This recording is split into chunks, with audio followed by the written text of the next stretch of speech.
My guest today is Misha Byrne, my fellow for leadership with Singularity University. Welcome, Misha. Looking forward to a great conversation. Yeah, thanks. Great to be here. So, Misha, I'm going to embarrass you a little bit. Talk about the tremendous range of vita that you've got. So, you've been the former head of consulting for Future Academy X. You've been an editor for NeuroPower, partner for Strategic Momentum Group, on the Science Advisory Board for Share Ventures, managing partner with Neuro, and of course, my fellow. Is there anything else in the Byrne universe that I need to make sure that our listeners know about? That's a good start. Started in neuroscience, so there's a lot of neuro terms in there. I began in behavior sciences, but very quickly moved into how do we apply it into the world of work. So yeah, that's my love. That's So let's go back there. Let's talk about young Misha, your earlier self. What drove your curiosities when you were young? What fascinated you the most? So I often say that my interest in human nature and in human potential started about 11 years before I was born. And it started when my brother came into the world. He's 11 years older than me. And he was born with perfect fingers, perfect toes, and an extra chromosome in every cell of his body. And if you think back to sort of the 1960s, 1970s, when a kid was born with Down syndrome, that was the end of the story. And my mum told us, not until we were adults, that there were some quite difficult conversations with people who had very strong views around what his potential was and what his life could or should be. And the reason that had such an impact on me as a kid is that by the time I arrived, my family was at the forefront of personal life hacking. Whether it was understanding how the things you eat influence on the way you think, mindfulness, body practices, exercise, music, learning sciences, but all the stuff that we've come to embrace in the last 10 or 20 years, I was getting tickets to learning experientially right from the very, very start. So love of wisdom, love of learning about human potential was just built in right from the start. And so that had a big impact on me. And building from that then at a really personal level, when you're a kid and you've got an older brother who's about the same age as you from a social engagement perspective, that's one thing. As you get older and very quickly you become the older brother and you grow past, from a responsibility perspective, what your brother's doing, it forces you to ask and answer some really interesting questions. So my sister and I were being forced to wrestle with responsibility, accountability, motivation, communication. How do we help people understand him and his needs? How do we help him channel his passion and enthusiasm into stuff that's going to add value? Teamwork. These were all things that we were exploring at a really young age. So, young Misha was simultaneously fascinated in human behavior at a very philosophical level, but also very practically interested in how do you make dynamics in groups work. Not a surprise that I love the sciences and the biology, but also then the languages and the humanities all at the same time. Yeah, what a fascinating context for growing up as a kid to have that balance of all the things you want to do when you're a kid, but then also having a very different family dynamic and just trying to understand this brain, this mind, and its social interface and building the relationships, the sibling interactions. Just a fascinating way to come into the world. When you look at a lot of high performance teams and a lot of teams trying to get to high performance, people get worried about some of the dynamics and some of the conflicts and some of the tensions they've got to work through. It's good to look people in the eye and say, hey, this is nothing compared to some of the things that we've needed to work through in a whole range of different contexts. Yeah. A good friend of ours who was an intern for one of the projects that we did at a big tech company, he was actually trained as a special forces expert and then went to work at a tech company. And he was told by one of his bosses as they were about to walk into a meeting, this is going to be one of the most stressful things you have ever done. And this was a guy who had been on the ground in Afghanistan and Iraq. He's like, no, I don't think you're quite getting the context here. Yeah. I'm not quite so order of magnitude here we're in a different territory. Yeah. This is going to be okay. In Australia, we sometimes say we're not playing for sheep stations right now. Hey, this is going to be okay. So then tell me about sort of how that showed up in your early career. I know you were an editor for the China Shipping Gazette. So you have to know something about shipping, and you were a graphic designer, and then eventually you started doing brain research at the Queensland Brain Institute. So what was sort of shaping some of those career decisions early on? I've run away from home a couple of times in my life. The first time was just after I finished high school, supported by, condoned by family. And I ran away to live in China for a year, which was eye-opening. Early 2000s, this is still pre-Olympics, pre a lot of the real opening that happened, in the early 2010s. So I lived in China for a year and just got lucky picking up a couple of really interesting jobs where English was in high demand. So editing a nice journal was great. And I was learning as a 17-year-old about the explosion of logistics and transport and all of the ways that progress was changing the whole region, which was great. Came back to Australia and started, undergraduate study the way people do. And I'll be honest, in retrospect, I chose exactly the right degrees at exactly the right time to do what I'm doing now. But I was a 17 or 18-year-old playing for time. I knew I wanted to head on to maybe medicine like my family had, like a lot of my friends were. I wasn't quite ready to commit, so I got into neuroscience and psychology as a bit of a placeholder. And then once you start studying the brain, it's just a fascinating place. So yeah, I had one of these quirky things where I was working my way through university as a graphic designer in my spare time, a nice desk job when my friends were up late trying to, man the bar until 2 a.m. I was cheerfully in the middle of the day, redesigning websites and working with architects to understand good design, and then went into research at the Queensland Brain Institute. And at the time, it was one of these well-funded, among the first really well-funded research dedicated institutes to have access to its own fMRI machine, good EEG tech, and joined a lab exploring cognitive genetics, which is this study of how much of your DNA is driving your ability to respond, your ability to learn, your ability to get feedback. And that was a fascinating place to be exploring at the time I was there, because we were really trying to understand, is this stuff that we can measure from a biological perspective and find some useful medications that will help you expand your potential, or is this something that comes down to your environment? And of course, what we discovered is that it's both. There's some of this stuff that's built in with your DNA, and there's plenty that you can do then to shape your potential. Yeah, it's a constant back and forth, I think, in a lot of dinner table conversations about nature and nurture and which is most formative. And the answer is yes. You've got this clay in your DNA, and then you shape the clay. Yeah. There are certain limitations. Some of us have some of the challenges that comes with the version of the clay that we're given, and we all build from that.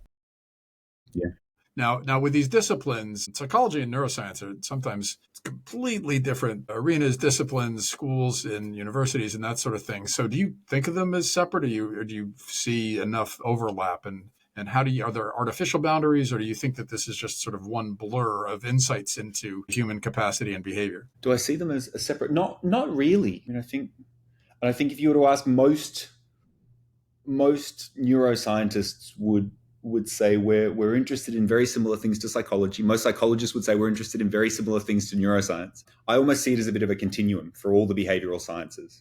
There's a gradient of interest all themed around understanding humans. And at one end, you've got the biological sciences, molecular neuroscience, which is where you say, let's have a look at the structure of a dopamine receptor. How is that having an impact on your ability to think and the way you feel? And then right at the other end, even past psychology, and you get to sociology and behavioral economics, which is saying, how do humans make decisions? How do we behave when we're in groups? And neuroscience sits, it's almost like it's the overlapping field in the middle. Sometimes we're asking behavior and work it back to the brain. Sometimes we're starting brain and working up to behavior. But it's how does this machinery in the head and in the body end up shaping the choices we're making and the way we live? So that's a very social neuroscience way of looking at that, by the way, which is my particular interest. So yeah, you've written and you talked quite a bit about social neuroscience. So is one of the most useful contexts for thinking about that in the context of teams and how you try to build the most effective teams? Yeah, 100%. And to my mind, it's been doing for 20 or 30 years is challenging the Newtonian mechanical view of human performance. If you think, so 300 years ago, we started industrial revolution, building machines. Machines needed to be operated. You needed a worker here and a worker here and a worker here to turn the crank. And so a lot of our models for leadership and organizational performance were built around that being the need. Direct the person over here versus the person over here. And they don't really need to talk to each other. That's an aberration when you look at the way humans have lived over the last couple of 100,000 years. We're social creatures by nature. And so the brain is an open system. If I'm sitting at this end of the table and you're having a bad day at the other end of the table, that is not a neutral part of my environment. Small things you're doing, whether we're talking or not, are shaping my internal performance state, the chemistry of my brain. And so social neuroscience, even though it's one of the youngest of the neurosciences, having a huge impact on how we think about team performance, culture, leadership, resilience and adaptability, innovation mindsets, all these kinds of spaces. So what actually started to draw your interest towards the framing of leadership? Do you have your own definition for what you think leadership is? Is there a basic formula that you think people need to embrace when it comes to leadership? This is where I'm supposed to give you something really pithy, right? It's like there are three words and they all start with S. So first thing I'd say, we're always looking for the next big thing in leadership, but the human brain hasn't changed that much in the last couple of, choose the time frame. The brain that I've got is got a new environment and new challenges, but it's still got the same fundamental underlying needs. And so, for me, the core of leadership is, can you bring people together around purposeful outcomes? Can you balance the needs of the individual with the needs of that community that they're a part of? And is the environment that we're creating as leaders bringing out the best in each person, bringing out the average, or is it something that they have to push against in order to make it through the day and get their achievements and get their objectives met? So I'm an advocate for the simplicity of leadership rather than the seductive kind of formula, if that makes sense. The leadership du jour. So my readers and listeners know that I don't even use the word leadership very often. I talk about leading. I talk about it as a verb, right? Because I say there's a leadership industrial complex, and there's always the new model du jour. And yes, it always has 3 S's or 3 R's or whatever the alliteration is. Well, and you don't get your book deal for saying, hey, this is what somebody else said. The new book gets published because you've got the new frame, the new language, the cutting edge. But leadership is a perennial topic. Meaning, purpose. And I say that, there's a stack of books going to the moon being published every month, every year. But it's for a couple of reasons. It's because of exactly what you're saying. First off, there's these very basic characteristics of humans and how we think and how we interact with each other. Secondly, it's hard. Leading people is hard. It's just understand so many of the dynamics that you're talking about, especially in a constantly changing landscape. And especially in the age of AI, you're finding there are these challenges, and the challenges keep changing, all these exponential changes. And so do you think leadership has changed in any fundamental way in the age of AI? Have these kinds of technologies shifted any of your thinking about how we need to help people to learn to become the most effective leaders? Well, in a couple of ways. One is, how is leadership changing what our people need from us when we're trying to lead them? And then how is the technology changing my ability to show up at my best? I think they're 2 really interesting areas to explore. Is what my people need from me changing? Well, the world is getting faster. Pace of change and adoption is getting faster. There is a sense that, blindly trust my leader and I'll be okay. Something about that social contract has changed. And so from that perspective, I think there is an interesting piece. First question for a leader is, what kind of leader do you want to be? What is the promise that you have between you and the people that you lead? Is your promise that you'll create a stable organization that will endure and therefore they can make their own peace with it and operate within it? Is your promise that you're helping that person become the very best of who they want to be? And sometimes in our team, we talk about it as the cause and effect. Each leader has a cause and effect. And one of the worst things is if you promise something and say, I'm going to be like this for you, and you can't actually deliver on it, then that's out of integrity. That's an issue. So you've got to have done enough thinking now as a leader that it's not just, here's our form of leadership in the organization. I cascade it down and I say the things and I follow the rituals. It's, you need to know yourself enough to say, what will I really stand for? And then that's a sort of an aspirational piece, a call to say you need to be on that journey of self-development and self-awareness.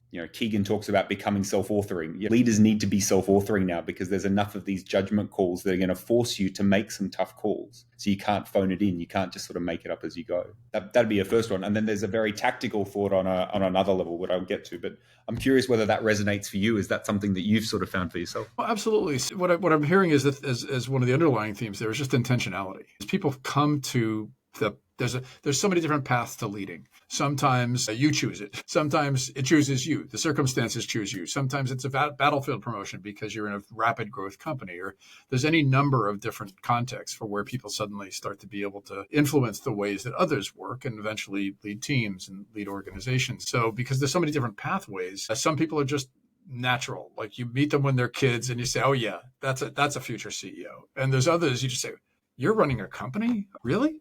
That you would never have guessed, right? And so because there's so many different pathways, what I hear you say is, well, whatever that pathway is, intentionality, determining the kind of person you want to be who leads. And especially in a world of exponential change, that has to be anchored in something. It's got to be anchored in values. It's got to be anchored in your own perspective of the value that you bring. You have to have something that is a North Star or Southern Cross that pulls you forward in how you lead. That was my takeaway. Yeah, I think that's bang on. It's like we have this idea that there's an archetypal blueprint leader that will be right for every season, every station. Of course, anyone who works in the field of studying leadership knows it's match yourself to the environment, match you to the need, match yourself to what your people need. And yet, if you're constantly changing yourself and someone says, what do you really stand for? There needs to be something at the core. What is the intention that you're bringing to who you are as a leader? And you won't suit everybody, and that's fine. And you may not always suit the organization that you're trying to lead in, and that's fine too. If you know yourself enough, you'll be able to flex. The other thing before we move on that I wanted to touch on, is technology and the rise of AI, is it changing how we're showing up? And one of the things that I've been really interested in, particularly in the last 5 or 6 years, is what is the net effect of spending so much time staring at computer screens? And this idea that online there's a bit of an empathy gap. I don't know if this resonates for you, but a couple of interesting researchers who looked at what happens when you're doing a task that requires you to stare at a screen, do mechanical reasoning, work a problem analytically, versus what happens when you're doing an empathy task. And what they found was, this was Jack and our German group, when you're doing the analytical task, all the blood moves into those parts of the brain and moves out of the empathy system. And so now I think about the hours that all of us are spending staring at a computer screen, dialing into a Teams call, looking at a budget sheet, reading a slide pack, whatever it is, spending a whole lot of time in that space. And the empathy scores drop. I dial into a leader first thing in the morning for a coaching session. They're clear, they're thinking about their team, they're in good shape. You dial in at the end of the day, how are you feeling? I'm not feeling anything. Can we wrap this up in 15 minutes? Because I've got a couple of pressing emails that I need to get out. You see how their readiness to lead has dropped fundamentally over the course of the day through little choices that we're making about, do I take the screen break or not? Do I make the effort to see that person face to face or not? So this empathy gap is driving a transactionality that's creeping into teams. It's driving a distance between leaders and the people that they're trying to support. And so it's one of the things that I think we all need to be paying more attention to is how are we making sure that the technology we're using isn't disconnecting us from the parts of ourselves that we really need showing up if we're going to do that leadership task well. So you were actually doing a lot of your work, it sounds like, through Neuro, the global consulting firm that leverages neuroscience to optimize organizational performance and business outcomes. And I think the CEO, Zane Harris, wrote something along the lines of, our vision is to create a world where science and technology, what you were just saying, is harnessed to uplift, connect, and empower people to shape a better future together. So I do want to talk about possible futures. And it's very likely that this technology thing is not going to reduce, right? So back in the 70s, a person who led in an organization wouldn't even touch well, there weren't screens around, but they wouldn't even touch a typewriter. Somebody else would be doing that for them. And they would, starting with the book In Search of Excellence, there'd be management by walking around. You'd be having much more face time with people and that sort of thing.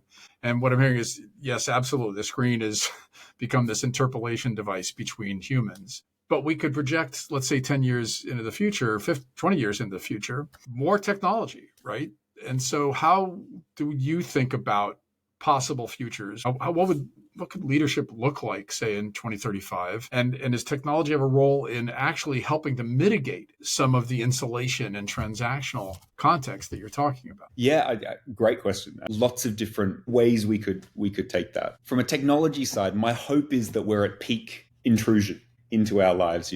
It's like the technology has become ubiquitous and cheap and available faster than we've built the muscle to keep it in control and in perspective. But you see now the next generation of kids choosing dumb phones over smartphones. It's starting to be far more intentional about the apps that they install and the algorithms that they'll allow to make choices for their own lives. Is that a universal theme? No, but you do see the signs that as a species, hopefully, we're going to start to learn to find ways to keep the technology in the service of us rather than driving us the way it seems to right at the moment. Perhaps as part of that, we're starting to say, maybe the phone will disappear. We're going to have a new form of technology that feels slightly less intrusive than this one does. And maybe we get to going past the uncanny valley. So there's a technology story to that. I think there's then a parallel interesting path, which is how can technology help build our self-awareness rather than numb us. And so one of the things that I'm getting more and more interested in, over the course of 2025 and into 2026, there's going to be a whole wave of really interesting consumer neurotech that's going to start to pop up in the world of work. I don't know if you or people have either the smartwatch or the Whoop for measuring, how's my sleep, how's my recovery, how much strain should I have today for the body. And we're starting to, in 5 years, this has gone from, oh, why are you doing that, to, okay, this is useful to have some insight and some playback into myself. Whether it's emotive or, who've been around for years and are bringing out the headphones this year that'll passively track your brain activity, or, Orbit, who'll put a headband on that looks like something you might wear in a cap. We're going to start to have tech that will help us understand ourselves and our experience in more sophisticated ways.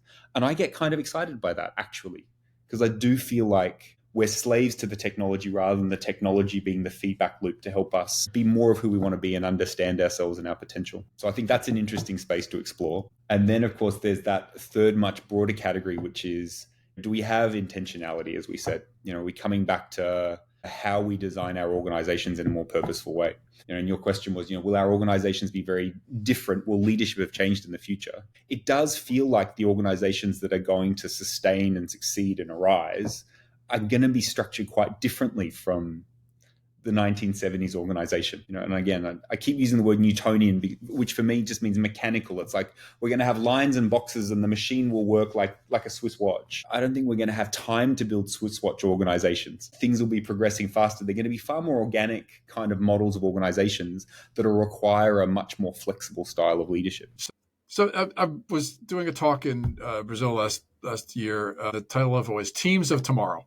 And the question that many of the HR leaders in the room wanted to know is, well, so how will teams be different? So you've said you think we're going to have more technology that will help us to just understand our own neuroscience, our own brains, hopefully our own mood and disposition. And that's going to require a different mindset, certainly, around leading. How will that, do you think, affect teams? Because right now we've been experimenting in this post-pandemic world with distributed teams. So just more technology between us, less in-person stuff. And then a lot of organizations bungee cording back to none. You've got to shove all the teams into the same place, return to the office. What do you think the team of 2035 might look like? And what the specific dynamics you think empowered by technology or not empowered by technology in the way the teams will function? So we're, in a word, fractional, dynamic, and changing is the way I think about it. So when I say fractional, we seem to be heading towards a world where what will define a team? Well, you're going to have an organization aligned around a purpose, and there's going to be a whole lot of automation. Sit down and someone helps scope out a tool or a product. We want to launch it. It's going to go from being launched in 12 months of heavy collaboration to, well, we can prototype that and get it live in half a day with possibly 1 or 2 or 3 humans. So a lot of the effectuation and a lot of the running of our organizations is going to become trivial. If that's true, what does that mean for where humans are going to need to be collaborating? It's going to be in sensing and understanding the outside world and making choices around how we respond. It's going to be about resolving edge cases or places where a model is uncertain. It's going to be judgment calls where it's not about what does the data say, but it's about what are our values driving us towards. So if that's where humans are going to need to collaborate, I'd then say, what kind of people are going to be drawn to that, and what kind of teamwork are they going to want? And if you look around at the kind of people who enjoy solving those kinds of problems and the ways they like to work, they don't tend to be a clock in at 9 o'clock, finish at 5:30 or 6 or 7, spend the whole day slowly working on one topic. They tend to be, let me swarm around this, solve it in a half a day with a high purpose focused conversation, and then let me go and do something else.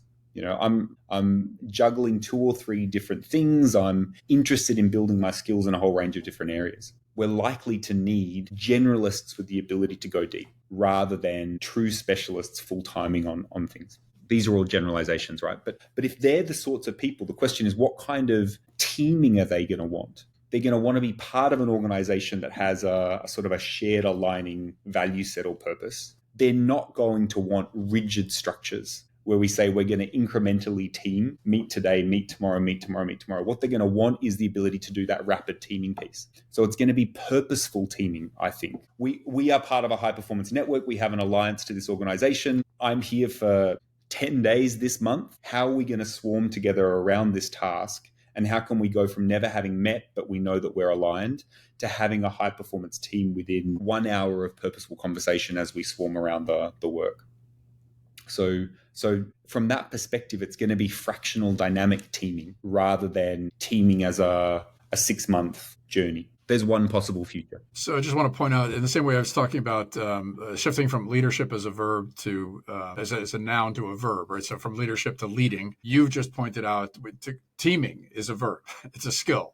It's a process. And to be able to have a group of individuals, some of whom may never have met before, dynamically bind around a problem. Yeah. And then go on to the next problem and the next. And again, this is where social neuroscience comes in so handy, because the question becomes, what is it that helps build trust quickly? What is it that helps you align around shared work together very quickly? What is it that helps you go from, polite to expressive? And, our interest, for neuro has been using neuroscience to help narrow the focus and find what are those core needs. And they're there when you look for them. Why did Google find that psychological safety is the biggest predictor of performance in their context? Well, because for many years, our brains have had this question: who am I? Who are you? How do we fit? We want to belong. There's a core need that sits underneath the psychological safety, which is the need to belong, to know how you fit. A leader can accelerate that. A member of a team can accelerate that by asking the right questions, choosing to share certain things, making guardrails and ground rules clear. If you're wanting to lead the organization of the future, understand those needs, build your skill set in being able to create that and satisfy that. And it turns out you don't need to be face-to-face for that.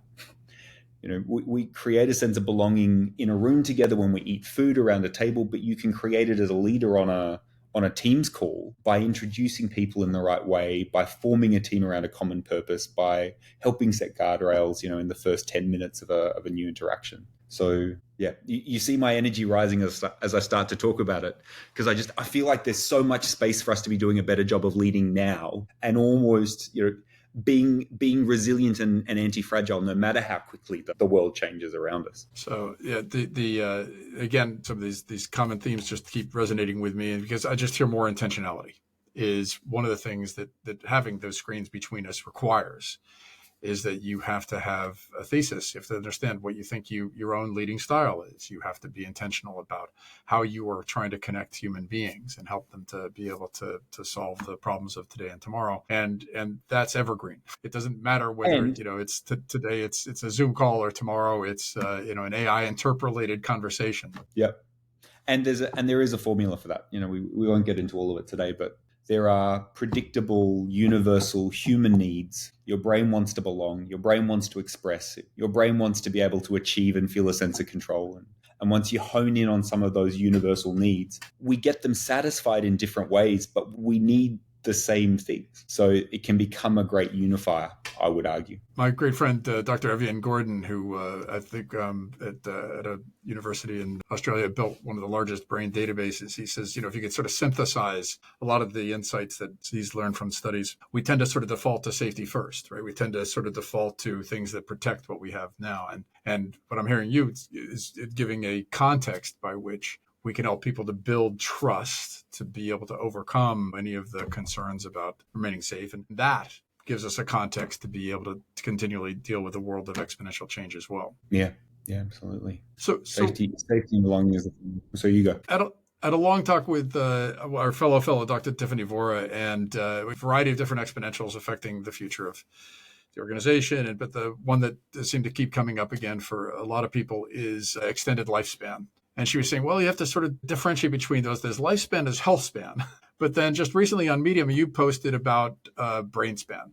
And so, and so, do you mind just helping people understand sort of what you think as we tend to have the more and more opportunity to live longer? So, what is why do we need to have a focus on mind span, and what would that look like in a possible future where we just are living long? Yeah.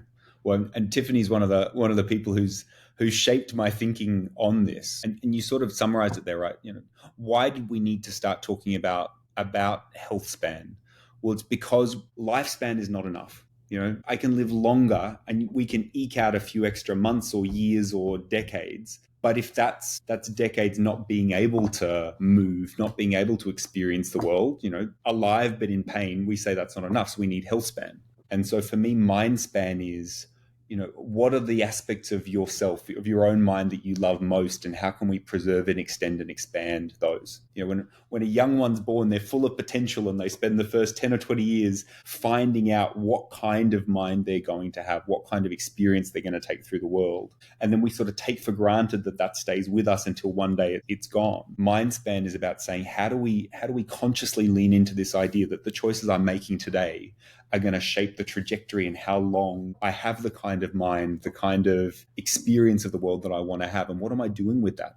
And I think it's going to become our question, because keeping the body alive is trivial. Keeping the body able to move is trivial. But what are you doing with that uniquely human bit, the consciousness and the wisdom that we're all building? And certainly one of the elements that I learned from Tiffany as well is just this treating our brains, our minds, as one of the major areas of focus of continuous development. And we know we need to exercise. We know we need to eat well. Okay, we got it. What's the equivalent for brain health, for mind health? And being intentional about that is critical, because we want all these things to arrive at the train station at the same time. We want to live longer, we want to be healthy, and we want our minds to be healthy as well. For sure. And they're overlapping circles in the Venn diagram, right? Like the good news, the exercise that keeps your body healthy does good things for your mind as well. The rituals and the habits, the sunlight, the good hydration, the good nutrition. We're discovering more and more that these aren't just affecting everything from the neck down. They're just having as much impact on quality of cognition, quality of thinking, quality of experience. And yet that alone doesn't answer the full picture. There's much still to do and learn about how do you keep extending and expanding your ability to learn new things, your ability to incorporate new experiences, your ability to expand and develop your perspective. Any TV show, any Netflix series gets boring if it's the same story over and over again. And in the same way as humans, if your life is just the same thing over and over and over again, and there's no development of your own narrative, of your own understanding of the world, we sort of lose interest in our own lives. So there is a piece in there for us, which is around how do you curate your own cognition? How are you growing your sense of yourself and your sense of the world around you? Misha's infected me with all the possibilities, a possible future where I could just be somebody better at leading. No matter where I am on the journey, what would I do next? What would you suggest to somebody that wants to be able, okay, I'm going to make this commitment.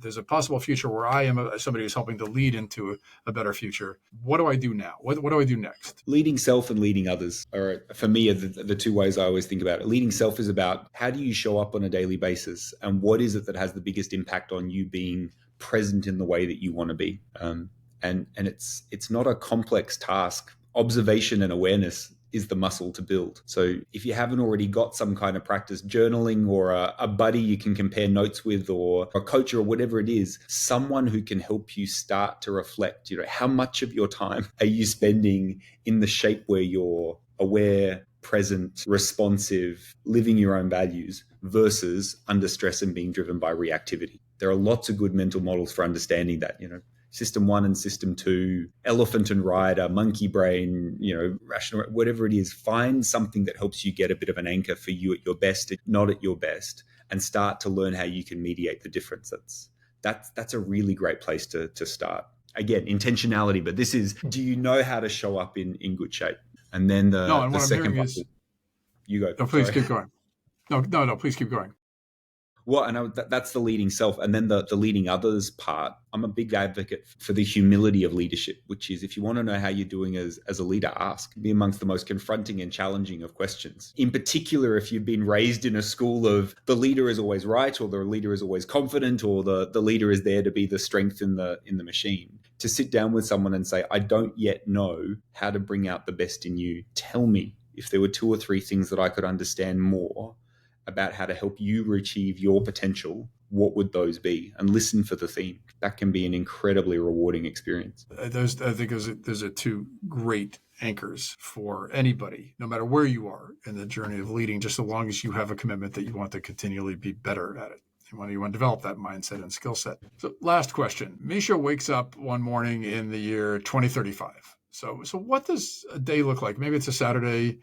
You've been fueled by your vision of leading in the future. What could your possible future be in the context of leadership? Mm-hmm. So So by then, there's a good chance I'll have returned to my roots in Australia. So I'll be probably living back close to my family. And my hope is I'm still getting to do all the things that I'm doing at the moment from a professional perspective. So I suspect that Saturday morning we'll be connecting with members of a distributed team somewhere over in Europe or the US. And that'll be something that me and my team are looking forward to, because the connections that we have as colleagues transcend just getting the work done. The relationships we build and the things that we solve together give rise to some of the most meaningful relationships that we have. So when we connect on a Saturday morning, it's not oh God, I've got a work call. It's, that's been a great week. How are we feeling on what's coming next? And my hope would be that my family are still well and truly around, and that we're enjoying Mindspan. That all of the technology and all of the learnings that we're gaining about who we are and what we need means that, that there's family and community around in good shape. So the weekend isn't recovery time. The weekend is playtime, because we finished the week having worked well, having done the things we wanted to do, and we've got energy then to go adventuring, doing something else. Brilliant. So I hope every listener would wish for them a possible future with the mind span that they want in the next 10 or 20 years. Misha, it's been a masterclass for me on leading in organizations in our own lives. Thank you so much for all your insights. And I hope that our listeners will follow up and learn more about your work. Thank you. Thanks very much. All right. Be well.